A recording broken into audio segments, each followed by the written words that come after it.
कुछ बरसात का मौसम होने करके ਜਿਹੜੇ ਕੁਝ ਸਾਡੀਆਂ ਪ੍ਰਬੰਧਕੀ ਘਾਟਾਂ ਵੀ ਰਹਿ ਗਈਆਂ ਸੀ ਤੇ ਮਾਫੀ ਚਾਹਾਂਗੇ ਇਸ ਗੱਲ ਲਈ। ਬਹੁਤ ਸਾਰੇ ਲੋਕ ਹਜੇ ਆਈ ਜਾਂਦੇ ਆ, ਬਹੁਤ ਸਾਰੇ ਫੋਨ ਪੰਜਾਬ ਦੇ ਕੋਨੇ-ਕੋਨੇ ਚੋਂ ਆਈ ਜਾਂਦੇ ਆ ਸਾਨੂੰ ਤੇ ਕਈ ਤਰ੍ਹਾਂ ਦੇ ਫੋਨ ਆ ਰਹੇ ਆ।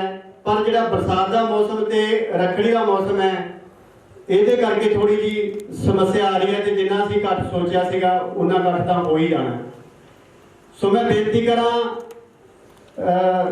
मोगे तो सुखमंदर यार जी, सुखमंदर गजरवाला जी, रजिंदर यार जी, कमलजीत जी, यादविंदर चौहान जी, सारी एडवोकेट की टीम प्लीज सारे सजो स्टेज पे अपने चेयर पे सजो सारे जी। सो साडी सारी टीम वालों फिर आप जी नूं जिवें करदे आ कहंदे आ ते नाल ही मैं बेनती करां साडे अज दे इस स्टेज नूं चलाउण वाले गुरमीत कड़ियालवी जी जिन्होंने तुसी सारे ਸਾਹਿਤਕਾਰ तौर पर जानते हो, उन्हों का जो ਸਾਹਿਤ लिखा तुसी अक्सर ही अखबारों रसालियां विच उन्हां दीयां कहानियां पढ़ते रहते हो। मैं बेनती करा गुरमीत कड़ियालवी जी को कि आउण ते स्टेज की कार्रवाई चालू करन। सो जिन्ने भी सज्जन इत्थे आए हैं मैं सारिਆਂ ਨੂੰ बेनती करूँगा कि अपनी अपनी शीट लैन ते असीं स्टेज की जिहड़ी तांगे कार्रवाई चालू कर सकीए। सो मैं दोबारा फिर गुरमीत कड़ियालवी जी नूं बेनती करदा कि आउण स्टेज की कार्रवाई नूं अगे चलाउण। इस लिए रखिया भी अपनी कौम नूं चढ़दी कला विच किवें जाना है, किवें लैके जाना है। ये सारा मजहबी सिखां की दशा ते दिशा की होवे इसे संबंध विच आपां बहुत सारे बुलारियां दे महारां दे विचार सुनने हैं। सो अगली कार्रवाई साडे बहुत ही सियाणे ते सूझवान दोस्त गुरमीत कड़ियालवी जी और स्टेज चलाउणगे। गुरमीत कड़ियालवी साहब वाहिगुरू जी की फतेह। सज्जना दी हिम्मत की बदौलत अज आप सारे इत्थे इकट्ठे हुए हैं। पंजाब के कोने कोने तो उन्होंने समाज के चेतन लोगों को सद्दा दिता है। आप सारे जानते हैं कि पिछले लंबे समय तो जिहड़ा ये समाज है वो हर पक्ष तो पछड़िया होया ते लगातार पछड़ता जा रहा है। उहदे बहुत सारे कारण हैं।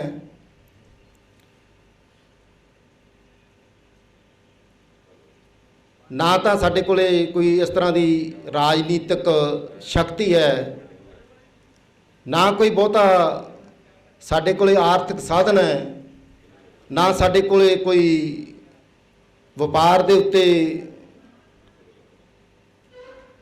किसी किस्म का अधिकार है, ना एजुकेशन साडे कोले प्रॉपर पहुँच रही है, ना जिंदगी के होर जिहड़े खेत्र ने उन्हां दे विच कोई इस तरह का है साडे कोल जिहदे नाल असीं समाज दे विच बाकी वर्गां दे बराबर मान सन्मान हासिल कर सकीए। इन्हां सारियां गल्लां नूं विचारन दे वास्ते बहुत जरूरी हुंदा है जिहड़े समाज के स्थापित वर्ग है जां समाज के उत्ते जिहड़े काबज वर्ग है उन्हां दी ये विशेषता हुंदी है कि समय समय ते वो अपने आप नूं अपडेट करते रहिंदे है। वो अपनी शक्ति का भी एनालिसिस करते रहिंदे है कि अपनी शक्ति किहो जी हैगी है तो वो शक्ति किधर लाउणी है। अपने इतिहास दे विच भी झातियां मारते रहिंदे है, अपने वर्तमान बारे भी सोचते रहिंदे है ते अपने भविख बारे भी दिशा जिहड़ी आ वो तय करते रहिंदे है। पर दुख की गल है ਕਿ ਸਮਾਜ ਦਾ ਬਹੁਤ ਵੱਡਾ ਵਰਗ, ਜਿਸ ਤਰ੍ਹਾਂ ਆਪਾਂ ਸਾਰੇ ਜਾਣਦੇ ਹਾਂ, ਲਗਭਗ ਪੌਣੇ 3 ਕਰੋੜ ਪੰਜਾਬ ਦੀ ਜਿਹੜੀ ਆਬਾਦੀ ਹੈ, ਪੌਣੇ 3 ਕਰੋੜ ਆਬਾਦੀ ਦੇ ਵਿੱਚੋਂ 88 ਲੱਖ ਦੇ ਲਗਭਗ ਅਨੁਸੂਚਿਤ ਜਾਤੀਆਂ ਦੀ ਆਬਾਦੀ ਹੈ। ਪੰਜਾਬ ਦੀਆਂ 39 ਜਿਹੜੀਆਂ ਅਨੁਸੂਚਿਤ ਜਾਤੀਆਂ ਦੀ ਲਿਸਟ ਦੇ ਵਿੱਚ ਜਾਤੀਆਂ ਸ਼ਾਮਲ ਹੈ, ਜਿਹਦੇ ਵਿੱਚੋਂ ਸਭ ਤੋਂ ਵੱਡੀ ਜਿਹੜੀ ਆਬਾਦੀ ਹੈ ਉਹ ਮਜ਼੍ਹਬੀ ਸਿੱਖਾਂ ਦੀ ਆਬਾਦੀ ਹੈ। 88 ਲੱਖ ਦੇ ਵਿੱਚੋਂ ਲਗਭਗ 30 ਲੱਖ ਦੇ ਲਗਭਗ ਇਕੱਲੇ ਮਜ਼੍ਹਬੀ ਸਿੱਖ ਹੈ, ਤੇ ਜੇ ਵਾਲਮੀਕ ਵੀ ਨਾਲ ਲਾ ਲਈਏ ਤਾਂ ਲਗਭਗ 42 ਲੱਖ ਦੇ ਕਰੀਬ ਜਿਹੜੀ ਆ ਆਬਾਦੀ ਮਜ਼੍ਹਬੀ ਸਿੱਖ ਵਾਲਮੀਕ ਦੀ ਹੈਗੀ ਹੈ। ਉਸ ਤੋਂ ਬਾਅਦ ਵੱਡਾ ਵਰਗ ਜਿਹੜਾ ਰਾਮਦਾਸੀਆ ਆਦਿ ਧਰਮੀ, ਬਾਕੀ ਬਹੁਤ ਛੋਟੀਆਂ ਛੋਟੀਆਂ ਜਿਹੜੀਆਂ ਆਬਾਦੀਆਂ ਹੈਗੀਆਂ। ਪਰ ਦੁੱਖ ਦੀ ਗੱਲ ਇਹ ਹੈ, ਅਸੀਂ ਬਾਕੀ ਜਿਹੜੇ ਸਮਾਜ ਦੇ ਬਹੁਤ ਹੀ ਜ਼ਿਆਦਾ ਐਡਵਾਂਸ ਵਰਗ ਹੈਗੇ ਆ, ਬ੍ਰਾਹਮਣ, ਬਾਣੀਆ, ਕਸ਼ਤਰੀਆ, ਦੂਸਰੇ ਜਿਹੜੇ ਹੈਗੇ ਆ ਉਹਨਾਂ ਨਾਲ ਅਸੀਂ ਮੁਕਾਬਲਾ ਨਾ ਵੀ ਕਰੀਏ ਤਾਂ ਜਿਹੜੇ ਅਨੁਸੂਚਿਤ ਜਾਤੀਆਂ ਦੇ ਬਾਕੀ ਵਰਗ ਹੈਗੇ ਆ,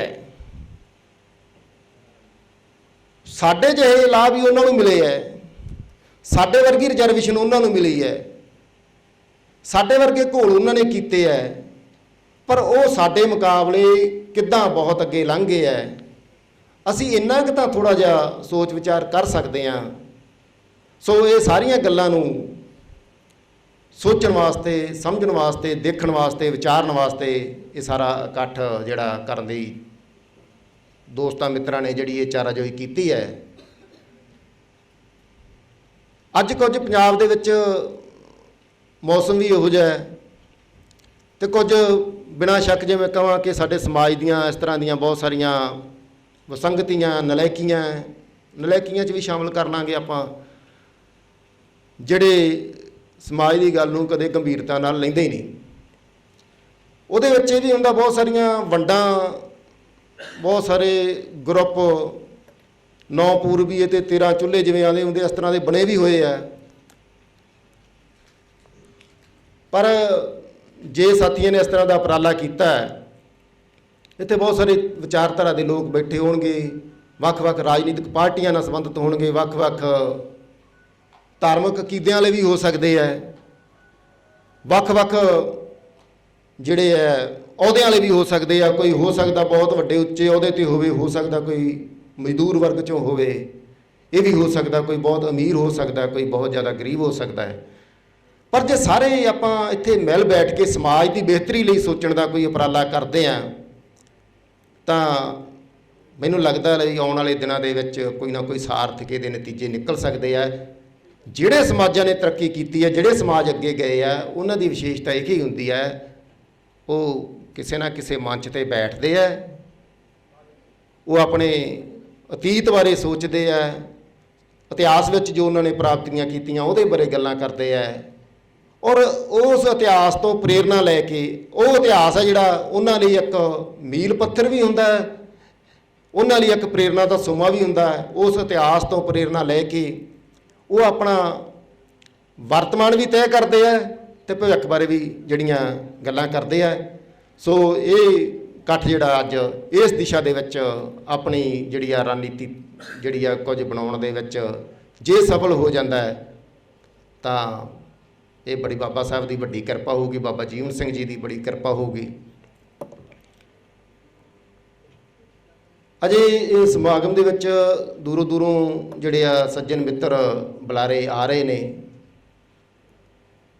ਜਿਵੇਂ ਜਿਵੇਂ ਪਹੁੰਚਣਗੇ ਆਪਾਂ ਉਹਨਾਂ ਦੀ ਜਿਹੜੀ ਹੈ ਗੱਲਬਾਤ ਸੁਣਾਂਗੇ, ਮੰਚ 'ਤੇ ਵੀ ਬੁਲਾਵਾਂਗੇ।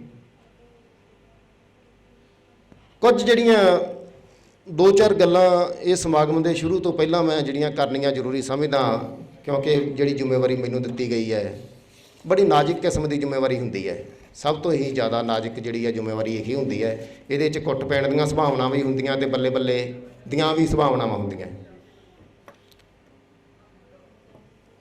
ਕਿਹੜੇ ਬੁਲਾਰੇ ਬੁਲਾਉਣੇ ਹੈ, ਕਿਹਨਾਂ ਨੇ ਮੰਚ 'ਤੇ ਬਹਿਣਾ, ਇਹਦੇ ਵਿੱਚ ਮੇਰਾ ਕੋਈ ਫੈਸਲਾ ਨਹੀਂ ਹੈ। ਮੈਂ ਸਪਸ਼ਟ ਕਰ ਦੇਣਾ ਚਾਹੁੰਦਾ, ਪਹਿਲੀ ਗੱਲ ਤਾਂ ਇਹ ਕਿ ਜਿਹੜੇ ਸਾਥੀਆਂ ਨੇ ਇਹ ਹਿੰਮਤ ਕੀਤੀ ਹੈ, ਸਾਰਿਆਂ ਨੂੰ ਇੱਥੇ ਪਾਉਣਾ ਸੰਭਵ ਨਹੀਂ, ਪਰ ਉਹਨਾਂ ਨੇ ਕੁਝ ਦੋਸਤਾਂ ਨੂੰ ਕੁਝ ਹਸਤੀਆਂ ਨੂੰ, ਸ਼ਖਸੀਅਤਾਂ ਨੂੰ ਸੋਚਿਆ ਕਿ ਮੰਚ 'ਤੇ ਬਿਠਾ ਕੇ ਸਾਰੀ ਸੰਗਤ ਦੇ ਰੂਬਰੂ ਕੀਤਾ ਜਾਵੇ, ਉਹਨਾਂ ਦੇ ਵਿਚਾਰ ਸੁਣੇ ਜਾ ਸਕਦੇ ਆ, ਉਹਨਾਂ ਕੋਲੇ ਜ਼ਿੰਦਗੀ ਦਾ ਅਨੁਭਵ ਹੈ, ਉਹਨਾਂ ਬਾਰੇ ਜਿਹੜੀ ਆਪਾਂ ਗੱਲਬਾਤ ਕਰਨੀ ਹੈ। ਦੂਸਰੀ ਗੱਲ, ਇਹ ਸਮਾਗਮ ਜਿਹੜਾ ਹੈ 10:30 ਵਜੇ ਦਾ ਵਿਉਂਤਿਆ ਸੀਗਾ, ਹਾਲਾਤ ਬਣੇ ਆਪਾਂ ਸਾਰੇ ਦੇਖਦੇ ਹਾਂ ਵੀ ਮੀਂਹ ਮੂੰਹ ਦਾ ਸਮਾਂ ਤੇ ਲੇਟ ਹੋ ਗਿਆ। ਇਹ ਸਾਰੀ ਜਿਹੜੀ ਆ ਲੇਟ ਆਪਾਂ ਸਮਾਗਮ ਦੇ ਵਿੱਚੋਂ ਹੀ ਕੱਢਣੀ ਹੈ, ਕਿਉਂਕਿ ਬਹੁਤਾ ਲੰਮਾ ਸਮਾਂ ਵੀ ਨਹੀਂ ਚਲਾਇਆ ਜਾ ਸਕਦਾ। ਇਹ ਸਾਰੀਆਂ ਗੱਲਾਂ ਮੈਂ ਪਹਿਲਾਂ ਤਾਂ ਕਰਨਾ ਚਾਹੁੰਦਾ ਕਿ ਬਾਅਦ ਦੇ ਵਿੱਚ ਆਪਾਂ ਕਿਸੇ ਬੁਲਾਰੇ ਕੋਲ ਖੜ ਕੇ ਉਹਦਾ ਝੱਗਾ ਖਿੱਚੀਏ, ਇਹ ਕੋਈ ਸ਼ੋਭਾ ਨਹੀਂ ਦਿੰਦਾ, ਚੰਗਾ ਨਹੀਂ ਲੱਗਦਾ ਗਾ। ਉਹ ਬੁਲਾਰੇ ਦੀ ਵੀ ਤੋਹੀਨ ਹੁੰਦੀ ਹੈ ਤੇ ਸਾਰੇ ਜਿਹੜੇ ਆਪਾਂ ਬੈਠੇ ਉਹਨਾਂ ਦੀ ਵੀ ਤੋਹੀਨ ਹੁੰਦੀ ਹੈ। ਇਹ ਗੱਲਾਂ ਪਹਿਲਾਂ ਤਾਂ ਕਰਨਾ ਚਾਹੁੰਦਾ ਹੈ ਕਿ ਜਿੰਨਾ ਸਮਾਂ ਨਿਸ਼ਚਿਤ ਕੀਤਾ ਉਹ ਸਮੇਂ ਦੇ ਵਿੱਚ ਆਪਣੀ ਗੱਲ ਤੁਸੀਂ ਸਮਾਪਤ ਕਰ ਦੇਣੀ ਹੈ। ਉਹ ਗੱਲ ਜਿਹੜੀ ਆਪਣੀ ਜੇ ਸਮਾਂ 10 ਮਿੰਟ ਦਿੱਤਾ ਤਾਂ ਕੋਸ਼ਿਸ਼ ਕਰੋ ਤੁਸੀਂ 9 ਮਿੰਟ ਦੇ ਵਿੱਚ ਆਪਣੀ ਉਹ ਗੱਲ ਸਮਾਪਤ ਕਰ ਲਿਓ, ਕਿਉਂਕਿ ਬੜਾ ਵੱਡਾ ਲੰਮਾ ਚੌੜਾ ਇਤਿਹਾਸ ਆ, ਸਾਡੇ ਦੁੱਖ ਬਹੁਤ ਲੰਮੇ ਚੌੜੇ ਆ। ਜੇ ਉਹਨੂੰ ਆਪਾਂ ਬਿਆਨ ਕਰਨ ਲੱਗ ਜਾਈਏ ਤਾਂ ਕਈ ਦਿਨ ਲੱਗਣਗੇ, ਇਸ ਕਰਕੇ ਉਹਨੂੰ ਆਪਾਂ ਸਾਰਾ ਕੁਝ ਤਾਂ ਨਹੀਂ ਕਹਿ ਸਕਦੇ ਇੱਥੇ, ਪਰ ਆਪਾਂ ਕੁਝ ਨਾ ਕੁਝ ਇਸ਼ਾਰੇ ਕਰਨੇ ਹੁੰਦੇ ਬੁਲਾਰੇ ਨੇ।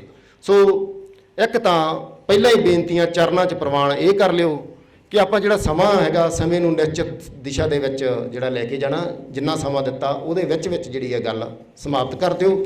ਦੂਜੀ ਬੇਨਤੀ ਇਹ, ਜਦੋਂ ਸਟੇਜ ਸੰਚਾਲਕ ਕਿਸੇ ਬੁਲਾਰੇ ਦੇ ਪਿੱਛੇ ਆ ਖੜਦਾ ਹੈ ਤਾਂ ਇੱਕ ਤਰ੍ਹਾਂ ਦੀ ਜਿਹੜੀ ਹੈ ਇਸ਼ਾਰਾ ਹੁੰਦਾ ਹੈ ਲਈ ਮੈਂ ਹੁਣ ਆਪਣੀ ਗੱਲ ਨੂੰ ਜਿਹੜੀ ਹੈ ਸਮੇਟਣਾ ਸ਼ੁਰੂ ਕਰਦੇ ਹਾਂ ਤੇ ਸਮੇਟ ਲਾਂ। ਇਸ ਤੋਂ ਪਹਿਲਾਂ ਕਿ ਜਿਹੜਾ ਮਤਲਬ ਉਹਦੇ ਕੰਨ 'ਚ ਜਾ ਕੇ ਕਵੇ ਜਾਂ ਕੋਈ ਪਰਚੀ ਰੱਖੇ, ਉਹ ਬੁਲਾਰਾ ਆਪਣੇ ਆਪ ਸਮਝ ਜਾਵੇ ਕਿ ਹੁਣ ਮਤਲਬ ਮੈਨੂੰ ਇਸ਼ਾਰਾ ਹੋ ਗਿਆ, ਲਈ ਮੈਂ ਗੱਲ ਆਪਣੀ ਸਮਾਪਤ ਕਰ ਦਿਆਂ। ਤੀਜੀ ਗੱਲ, ਜਿਹੜਾ ਮੋਬਾਈਲ ਹੈ ਇਹ ਵਾਰ-ਵਾਰ ਜੇ ਇਸ ਤਰ੍ਹਾਂ ਗੂੰਜਦਾ ਤਾਂ ਉਹ ਵੀ ਬੋਲਣ ਵਾਲੇ ਬੁਲਾਰੇ ਦੀ ਇੱਕ ਤੋਹੀਨ ਹੁੰਦੀ ਆ। ਮੈਂ ਵੀ ਆਪਣਾ ਮੋਬਾਈਲ ਜਿਹੜਾ ਹੈ ਉਹ ਸਾਇਲੈਂਟ 'ਤੇ ਲਾ ਲੂੰਗਾ, ਜੇ ਸਰਦਾ ਤਾਂ ਬੰਦ ਹੀ ਕਰ ਲੂੰਗਾ। ਸੋ ਜੇ ਆਪਾਂ ਵਾਰ-ਵਾਰ ਮੋਬਾਈਲ ਸੁਣਦੇ ਹਾਂ, ਉਹ ਇਹ ਬੁਲਾਰੇ ਦੀ ਜਿਹੜੀ ਹੈ ਇੱਕ ਤਰ੍ਹਾਂ ਦੀ ਤੋਹੀਨ ਹੁੰਦੀ ਹੈ। ਬਹੁਤ ਸਾਰੇ ਚੰਗੇ ਸਮਾਗਮਾਂ 'ਚ ਵੀ ਦੇਖਣ ਸੁਣਨ ਦਾ ਮੌਕਾ ਮਿਲਦਾ ਹੈ, ਇਹ ਬਹੁਤ ਮਾੜਾ ਗਿਣਿਆ ਜਾਂਦਾ ਹੈ। ਫਿਰ ਜੇ ਅਸੀਂ ਵਾਰ-ਵਾਰ ਉੱਠ ਕੇ ਜਾਂਦੇ ਹਾਂ, ਇੱਧਰ ਉੱਧਰ ਜਾਂਦੇ ਹਾਂ, ਉਹ ਵੀ ਇੱਕ ਤਰ੍ਹਾਂ ਦੀ ਬੁਲਾਰੇ ਦੀ ਤੋਹੀਨ ਹੁੰਦੀ ਆ। ਆਪਾਂ ਸਾਰੇ ਸੂਝਵਾਨ ਸਾਰੇ ਦੋਸਤ ਇੱਥੇ ਇਕੱਠੇ ਹੋਏ ਹਾਂ, ਆਪਾਂ ਬੜੀਆਂ ਗੈਰ ਗੰਭੀਰ ਵਿਚਾਰਾਂ ਜਿਹੜੀਆਂ ਕਰ ਸਕਦੇ ਹਾਂ ਜੇ ਆਪਾਂ ਇਹਨਾਂ ਗੱਲਾਂ ਦਾ ਥੋੜ੍ਹਾ ਜਿਹਾ ਖਿਆਲ ਰੱਖੀਏ। ਇਹ ਚੰਦ ਕੁ ਗੱਲਾਂ ਜਿਹੜੀਆਂ ਮੈਂ ਤੁਹਾਡੇ ਨਾਲ ਸ਼ੁਰੂ ਦੇ ਵਿੱਚ ਹੀ ਕਰਨੀਆਂ ਤਾਂ ਯੋਗ ਸਮਝੀਆਂ ਕਿ ਵਿਚਾਲੇ ਜਦੋਂ ਇਸ ਤਰ੍ਹਾਂ ਦੀ ਗੱਲ ਕਰਦੇ ਹਾਂ ਤਾਂ ਉਹ ਬੜੀਆਂ ਹੋਸ਼ੀਆਂ ਗੱਲਾਂ ਜੀਆਂ ਲੱਗਦੀਆਂ, ਕਿਉਂਕਿ ਸਾਰੇ ਮਾਣਯੋਗ ਬੁਲਾਰੇ, ਸਾਰੇ ਮਾਣਯੋਗ ਸੱਜਣ ਇੱਥੇ ਆਉਣੇ ਆ, ਇਕੱਠੇ ਹੋਣੇ ਆ।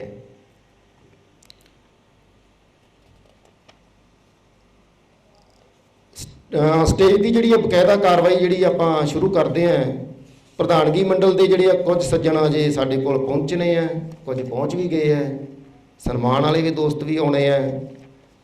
ਤਾਂ ਸਭ ਤੋਂ ਪਹਿਲਾਂ ਅੱਜ ਦੀ ਜਿਨ੍ਹਾਂ ਨੇ ਸਮਾਗਮ ਦੀ ਪ੍ਰਧਾਨਗੀ ਕਰਨੀ ਆ, ਜਸਟਿਸ ਨਿਰਮਲ ਸਿੰਘ ਜੀ, ਉਹ ਸਾਡੇ ਦਰਮਿਆਨ ਅਜੇ ਤੱਕ ਪਹੁੰਚੇ ਨਹੀਂ ਤੇ ਉਮੀਦ ਹੈਗੀ ਆ ਜਲਦੀ ਪਹੁੰਚ ਜਾਣਗੇ।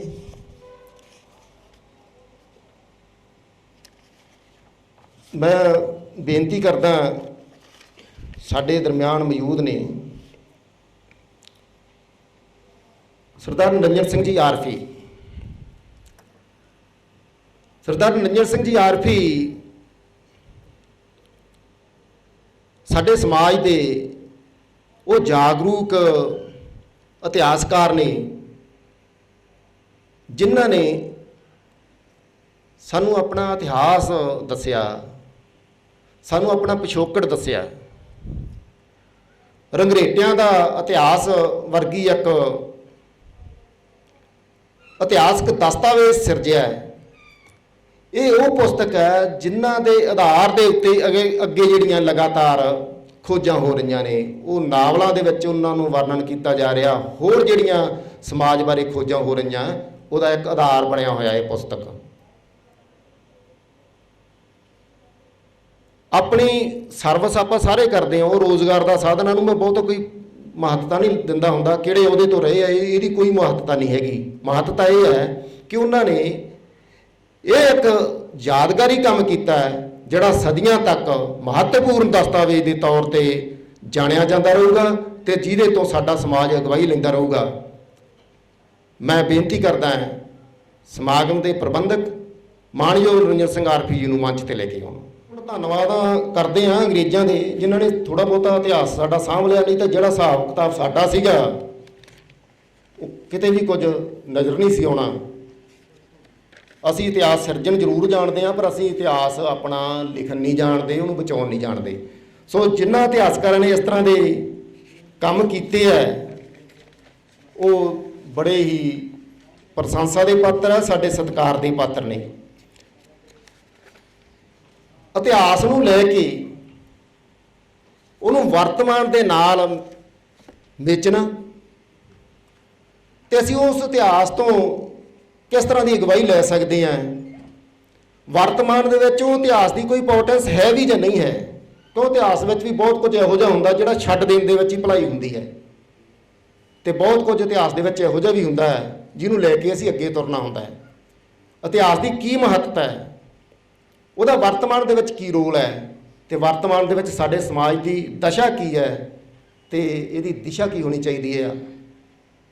ਇਹੋ ਜਿਹੀਆਂ ਬਹੁਤ ਹੀ ਮਹੱਤਵਪੂਰਨ ਗੱਲਾਂ ਜਿਹੜੀਆਂ ਕਰਨ ਵਾਲਾ ਇਨਸਾਨ, ਜਿਹੜਾ ਸਾਹਿਤ ਦਾ ਵੀ ਬਹੁਤ ਗੂੜ ਪਾਠਕ ਹੈ, ਜਿਹੜਾ ਸਾਹਿਤਕਾਰਾਂ ਬਾਰੇ ਵੀ ਚੰਗੀ ਤਰ੍ਹਾਂ ਜਾਣਦਾ ਹੈ, ਜਿਹੜਾ ਕਿਰਤੀਆਂ ਦੇ ਵਿਹੜਿਆਂ ਦਾ ਜਿਹੜਾ ਸੂਰਜ ਹੈ, ਸੰਤ ਰਾਮ ਉਦਾਸੀ ਦੇ ਨਾਲ ਲੰਬੇ ਸਮੇਂ ਤੱਕ ਵਿਚਰਿਆ ਹੈ, ਔਰ ਸੰਤ ਰਾਮ ਉਦਾਸੀ ਜੀ ਦੀ ਸਾਰੀ ਰਚਨਾ ਨੂੰ ਇੱਕ ਥਾਂ ਤੇ ਇਕੱਠਾ ਕਰਕੇ ਉਸ ਕਿਰਤੀਆਂ ਦੇ ਸੂਰਜ ਨੂੰ ਪੰਜਾਬ ਦੇ ਕੋਨੇ-ਕੋਨੇ ਤੱਕ ਲੈ ਕੇ ਗਿਆ ਹੈ।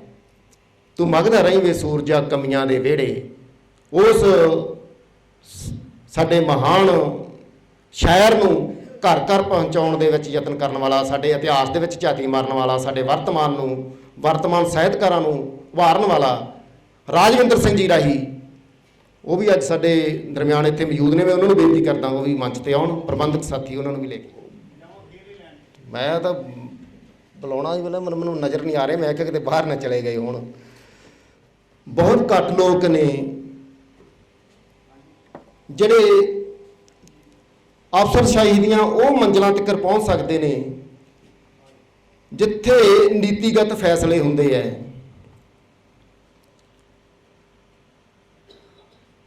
ਔਰ ਉਸ ਸਥਿਤੀ ਦੇ ਉੱਪਰ ਸਵਰਨ ਲੋਕਾਂ ਦੇ ਨਾਲ ਵਰ ਵੇਚ ਕੇ ਚੱਲਣਾ, ਉਹਨਾਂ ਵੱਡੇ ਦਿਮਾਗਾਂ ਦੇ ਵਿੱਚ ਆਪਣੀ ਯੋਗਤਾ ਸਿੱਧ ਕਰਨੀ,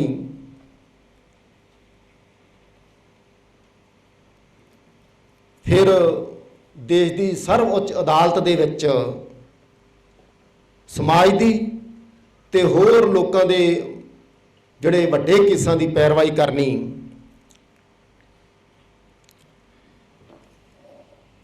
ਜਿਹੜੇ ਭਾਰਤ ਦੇ ਹਾਈਵੇ ਡਿਪਾਰਟਮੈਂਟ ਦੇ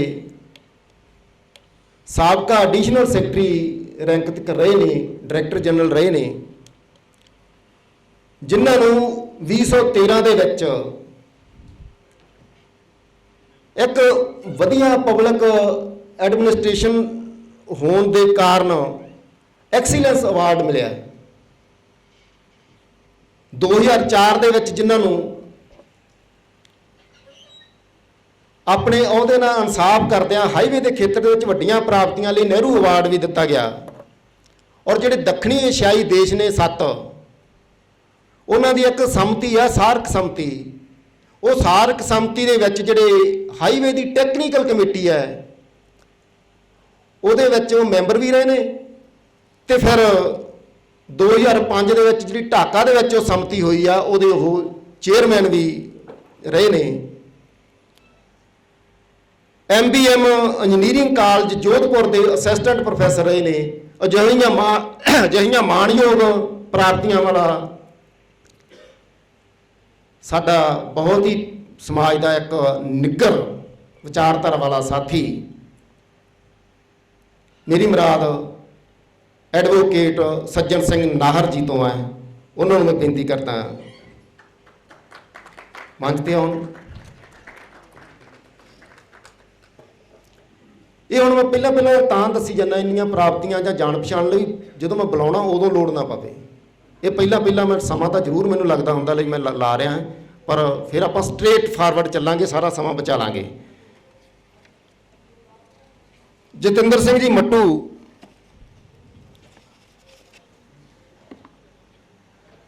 ਅਨੁਸੂਚਿਤ ਜਾਤੀਆਂ ਦੀ ਕਰਮਚਾਰੀ ਜਿਹੜੀ ਫੈਡਰੇਸ਼ਨ ਹੈ, ਆਪਾਂ ਸਾਰੇ ਜਾਣਦੇ ਹਾਂ ਕਿ ਜਦੋਂ ਮੁਲਾਜ਼ਮਾਂ ਦੀਆਂ ਵੱਖ-ਵੱਖ ਯੂਨੀਅਨ ਲੜਦੀਆਂ ਨੇ ਆਪਣੀਆਂ ਮੰਗਾਂ ਦੇ ਲਈ,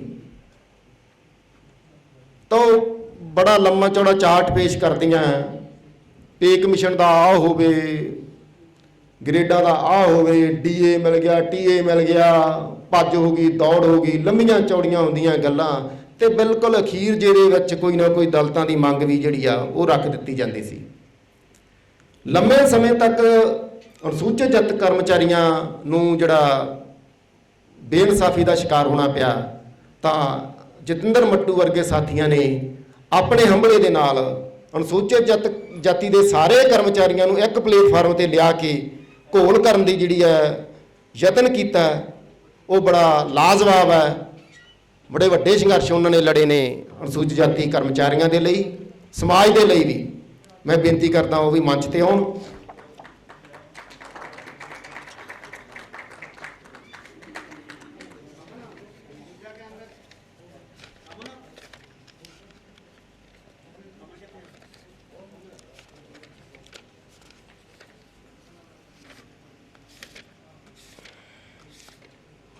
ਸਤਪਾਲ ਸਿੰਘ ਜੀ ਕੈਸ਼ੀਅਰ ਨੇ, ਭਾਈ ਬਾਬਾ ਜੀਵਨ ਸਿੰਘ ਵਿਦਿਅਕ ਟਰੱਸਟ ਦੇ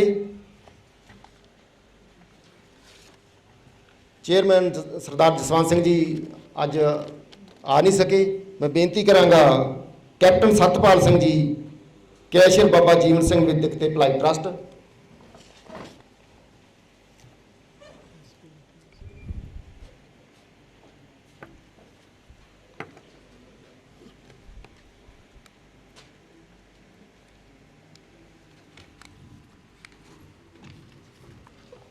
ਕਰਨਰਾਜ ਜੀ ਤਾਂ ਨਹੀਂ ਆਏ ਜੀ ਅਜੇ? ਪਿਆਰੇ ਤੇ ਸਮਾਜ ਲਈ ਲਗਾਤਾਰ ਪਿਛਲੇ ਕਈ ਸਾਲਾਂ ਤੋਂ ਸੰਘਰਸ਼ ਕਰ ਰਹੇ, ਉਹਨਾਂ ਦੀ ਭਲਾਈ ਲਈ ਜਿਨ੍ਹਾਂ ਦੇ ਦਿਲ 'ਚ ਦਰਦ ਹੈ, ਸਰਦਾਰ ਮੁਖਤਿਆਰ ਸਿੰਘ ਜੀ ਰਿਟਾਇਰਡ ਐਸਪੀ ਸਾਹਿਬ, ਉਹਨਾਂ ਦੀ ਵੀ ਬੇਨਤੀ ਹੈ ਕਿ ਮੰਚ ਤੇ ਬਿਰਾਜਮਾਨ ਹੋਣ।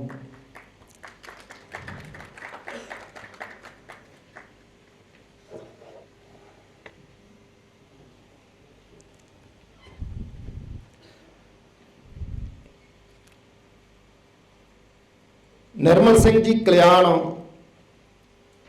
ਜਿਹੜੇ ਕਿਰਤੀ ਲਹਿਰ ਲਈ ਪਿਛਲੇ ਲੰਮੇ ਸਮੇਂ ਤੋਂ ਸਮਰਪਿਤ ਨੇ, ਹੈਗੇ ਨੇ। ਨਿਰਮਲ ਸਿੰਘ ਆ ਗਏ। ਬਲਵਿੰਦਰ ਸਿੰਘ, ਰਵੀਕਾਂਤ ਆ ਗਏ। ਸੈਂਟਰ ਸਕੂਲ ਫਰੀਦਕੋਟ, ਮੇਰੀ ਕਰਮ ਭੂਮੀ ਆ ਫਰੀਦਕੋਟ, ਉੱਥੇ ਲਗਾਤਾਰ ਇੱਕ ਅਜਿਹਾ ਇਨਸਾਨ ਹੈ ਜਿਹੜਾ ਅਨੁਸੂਚਿਤ ਜਾਤੀ ਦੇ ਬੱਚਿਆਂ ਨੂੰ, ਸਮਾਜ ਦੇ ਸਾਰੇ ਗਰੀਬ ਵਰਗਾਂ ਦੇ ਬੱਚਿਆਂ ਨੂੰ ਵਿੱਦਿਆ ਦੇ ਖੇਤਰ ਦੇ ਵਿੱਚ ਅਗਵਾਈ ਕਰ ਰਿਹਾ ਹੈ। ਮੇਰੀ ਮੁਰਾਦ ਹੈ ਵਕੀਲ ਸਿੰਘ ਭੰਗੂ, ਜਿਹੜੇ ਲੈਕਚਰਰ ਨੇ ਸੈਂਟਰ ਸਕੂਲ ਫਰੀਦਕੋਟ, ਉਹਨਾਂ ਨੂੰ ਬੇਨਤੀ ਹੈ ਉਹ ਵੀ ਆ ਕੇ। ਬੇਅੰਤ ਸਿੰਘ ਜੀ ਸਿੱਧੂ, ਉਹ ਵੀ ਪ੍ਰਧਾਨਗੀ ਮੰਡਲ 'ਚ ਸ਼ਾਮਲ ਹੋ ਜਾਣ। ਤਾਂ ਸਾਥੀਓ, ਕੁਝ ਜਿਹੜੇ ਆ ਹੋਰ ਜਿਹੜੇ ਆ ਮਾਇਨਾਜ ਹਸਤੀਆਂ ਜਿਹੜੀਆਂ ਉਹਨਾਂ ਨੇ ਆਉਣਾ ਹੈ। ਜਿਵੇਂ ਜਿਵੇਂ ਆਉਂਦੇ ਰਹਿਣਗੇ ਆਪਾਂ ਉਹਨਾਂ ਨੂੰ ਇੱਥੇ ਮੰਚ ਤੇ ਬੁਲਾਉਂਦੇ ਰਵਾਂਗੇ।